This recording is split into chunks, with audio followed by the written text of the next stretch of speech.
tu yang panjang angan-angan. Dua untuk akhirat dia kada putih lempau.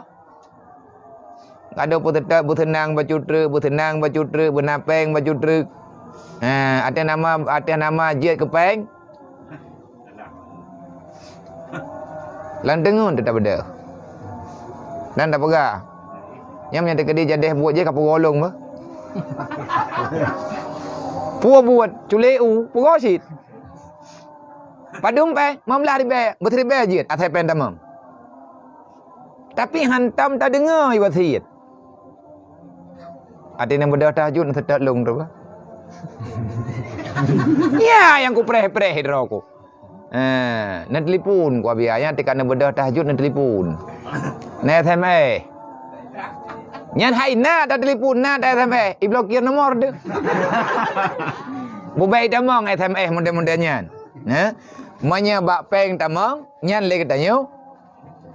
Bawai tanya ke amnya hanai pegah, bungeh tu. Tak pegah. Angkangnya kam yang nara rezeki teh angka pegah balu. Kang umat hidro ke. Yang pakai ju. Gara-gara hana merempak peng biu. Tati memputuh ngon. Hai kai bela rawalah membuat baju pi tengah tak minta lain. Kai kah temenan.